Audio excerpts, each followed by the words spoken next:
Welcome to the Shot Clock, where we're talking sports, entertainment, and lifestyle. I'm your host, Mina SayWhat, and we're 100% digital, 100% live, and 100% real. Let's count them down.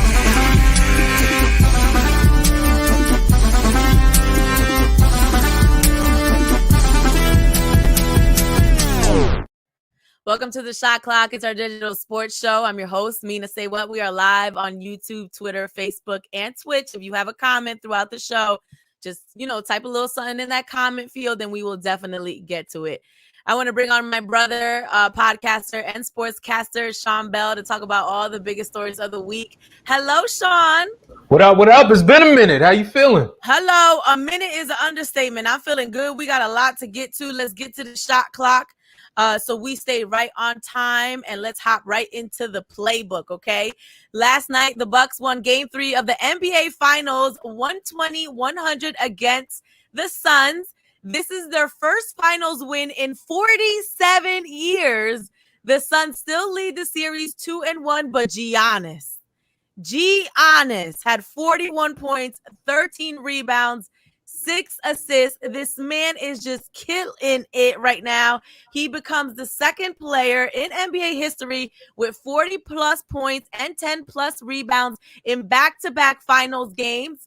Shaq was the very first player to do this. So Giannis is absolutely dominating at this point. Sean, what did you see the Bucks do? What kind of adjustments did they make to win their first game in the series?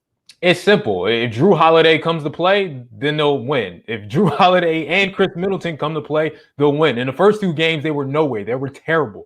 Drew Holiday was absolutely awful. He had 27 points on about 30% shooting in the first 2 games. But then last night, he gives you 21 and an efficient 21 points. Giannis is going to do what he does. Right. Okay? He's proving to everybody that he's a superstar. Everyone tried to doubt him, tried to say playoff time wasn't what he does, but he dominated throughout the game. So he's going to continue to give you 30, 10, and 5 every night. But when Chris Middleton and Drew Holiday step up, and then they were able to step up because they were at home feeling comfortable, then they're going to do big things. Then they can win the series if those two play well. Right. I thought the home factor was definitely a contributing factor. Also, Devin Booker only shot 10 points. He struggled. He might have a little bit of fatigue. He's been killing it. And when Chris Paul only contributes 19 points, your 2 biggest scorers on the Suns team, you're going to lose this game. And I also think there is a lot going on with, you're kind of seeing like the different coaching come into play. I think Monty is incredible, but when the refs and the calls aren't going your way, you have to adjust, what you're telling your players to do. And I don't think that was successfully done yesterday. And the Bucks came out with a win. I mean, it is what it is. You go home and that's what's going to happen. It wasn't going to be a sweep. Okay. In the history of the NBA, there's only been 8 sweeps in the NBA finals. That's not something that happens very often. You play other good teams and no one's going to get embarrassed and go down 0-3. It just wasn't Devin Booker's night. He wasn't playing well. He'll definitely bounce back in the next game because he's a great player, but these players have pride. You knew it was going to be a steamroll situation once they got back to Milwaukee, and role players play great at home. That's why the role players like Mikal Bridges play so well in Phoenix. They go on the road, they don't play as well. Milwaukee goes back home and they get big minutes from their role players, and their stars stepped up once again. So that's all it is. Yeah, I mean, I had Suns in 6, but I absolutely did not count the Bucks out. I knew they were going to get this win. We saw what they did to the Nets. They came down from a 2-0 deficit. So I wouldn't say just count them all the way out. They clearly have the heart. And, they want it. And sometimes that's all it takes at this level. Sometimes it's not even about your talent. It's really about, do you want this? Let's take a look at some of the people that were actually there at the game. Some celebrities. Gucci Mane was there with his wife, Keisha Kaur, looking very lovely. Chance the Rapper also there with his wife, Kristen. There they are. But outside the arena, Sean, you want to talk about a home game and that energy that you get from your home base. Outside the arena, it was absolutely crazy. An estimated 35,000 fans were there. Watch this.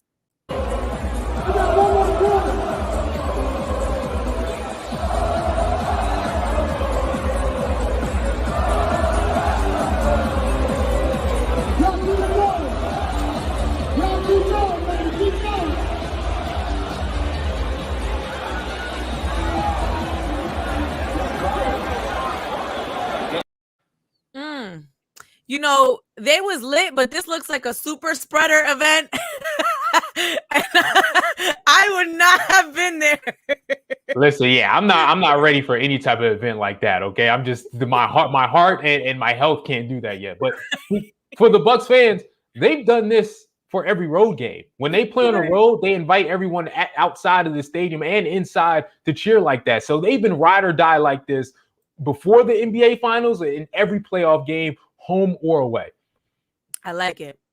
You know, it would be nice if, you know, our Sixers can get the same kind of love. They don't deserve it.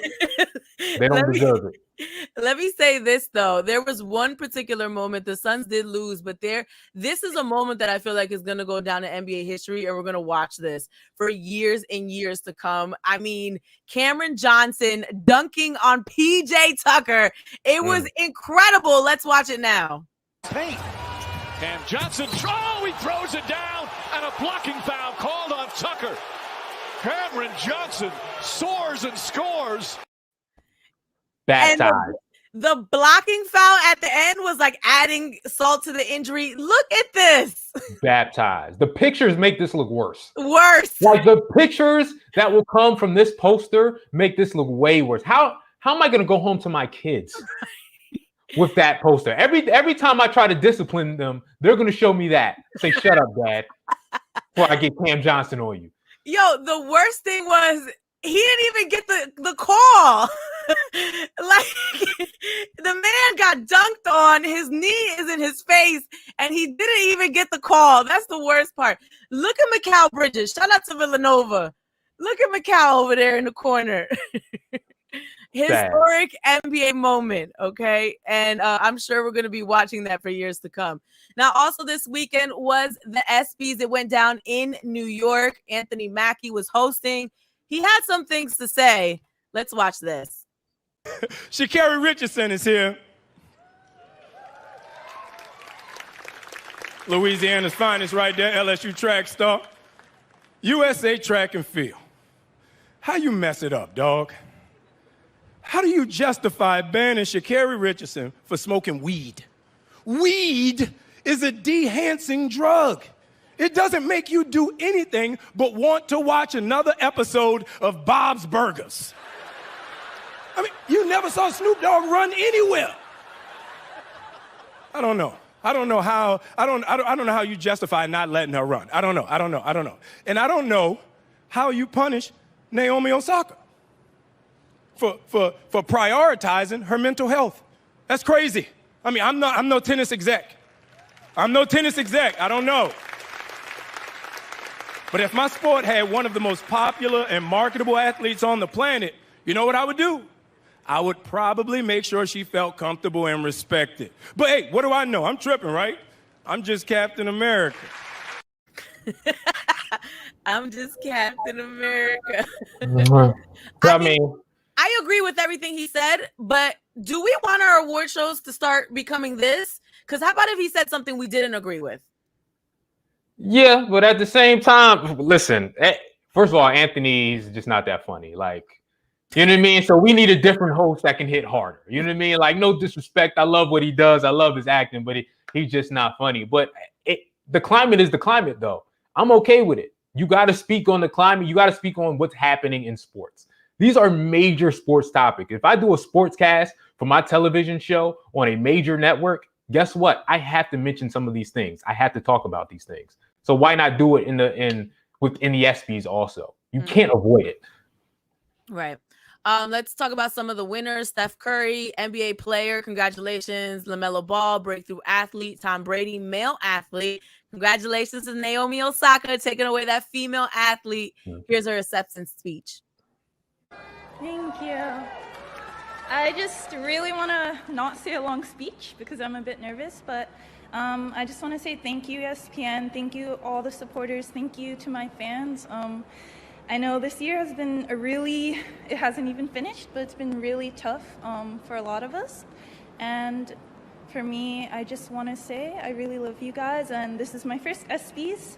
So it's really cool to be surrounded by all these incredible athletes. I think all of you guys are really cool, and I watch some of you on TV, so it's really surreal to be here. And Thank you so much, and I really appreciate it.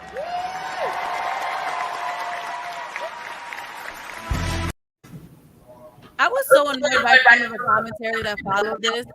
People saying, "Oh well, she wasn't even here to speak to the media." Then, like, it's one thing to give an acceptance speech, and it's another thing to sit there and have people ask you questions that mentally you're not even ready to handle after losing a match or winning a match or whatever. That's what I didn't like about the response to that particular speech.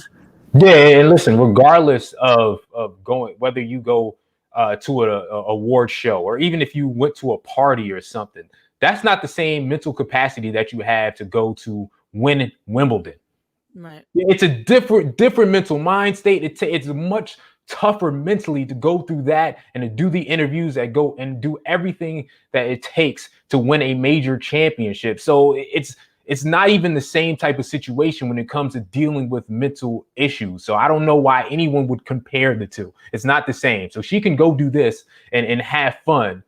That doesn't mean her mental capability is in the right place right now. Right.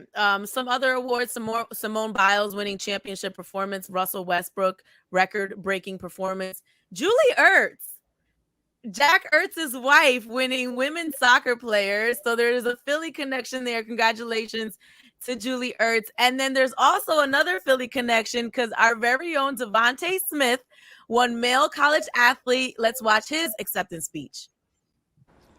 As a kid, this is just something that you don't think about, just something like this happening. I mean, it's a blessing. Would none of this be possible without God? To everybody that supported me, thank you. It means a lot. And just everybody that's watched me along this journey, just thank you, and I'm glad to be here. That man fresh. Salute to that suit. Salute to that suit. That he looked clean. I like that. That's what I like about him. I mean, he's a good player. You know, when he opens his mouth, he says things that matter, and he always looks fresh. So fresh. So fresh. And let me give a quick shout out to Paige Beckers, UConn star who won an award last night and spent that time to acknowledge Black women and to say we need to support Black women and get behind them.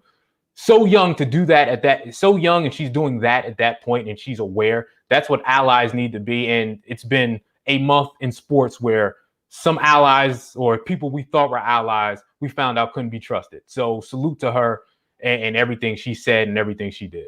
Absolutely. Now, before we wrap this up, they did also spend a little time on taking jabs at Ben Simmons at the Espys. Watch this. Ben Simmons took home a special Espy for his humanitarian work. Yes. Not everyone knows this, but Ben Simmons has been building orphanages like this one completely out of his playoff bricks.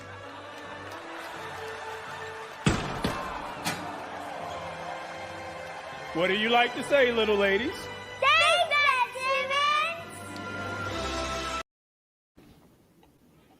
That's terrible. I mean, it was corny. Right? Like, that's all it is. It was corny. Like, I don't mind them making Ben Simmons jokes. It's the Espys. But let it hit. Let it be funny. Like, it wasn't a funny routine. And again, Anthony Mackie can't deliver it. So it is what it is. I just don't like how you're supposed to be giving awards to players and at the same time you're taking shots at players. Like, I don't think that's the move, on behalf of the SB. So, it's always been that way. Like Jamie Foxx would take shots. Drake would take shots, but they were always funny and friendly. Like I said, Mina, if that hit, if it was funny, you would have been like, oh, ha ha. You would have laughed it off. But then said, I don't think you should do that, but it's funny. But when it doesn't hit, it just feels in poor taste. Right. All right. That wraps up the playbook. Let's get to a word from one of our sponsors. We've seen how far this game can go, so we take it and run. Making moves like nobody. For everybody. We don't move within the lines. We move beyond them. Hennessy, the spirit of the NBA. As always, we're running behind. It's the Shot Clock. I'm your host, Mina SayWhat, Sean Bell, podcaster and sportscaster, joining me today. So let's get into what's trending since we are behind. A 14-year-old from New Orleans made national headlines this past week. Zaila Avant-Garde, who also attended the Espys, won the National Spelling Bee. Here's the word that got her the win. The word is Maria. A genus of trees. That was the word that sealed her victory last night. Murraya. That is correct. I love the little twirl. Like, that was my favorite part. Zaila becomes the first Black American student to win this competition. She's the second Black champion in the Spelling Bee's 96-year history. The first one was a 12-year-old from Jamaica. Now, you're probably like, hello, this is a sports show. The reason we are talking about her is she not only has brains, but she loves basketball. Her first love is basketball, and she actually has 3 Guinness World Records for dribbling multiple basketballs simultaneously. Watch this. For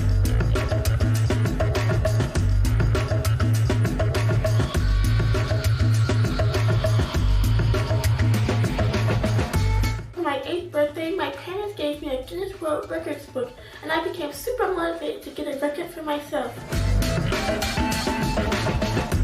Unlike some of the other records that seemed almost impossible, this one was a record I knew I could get.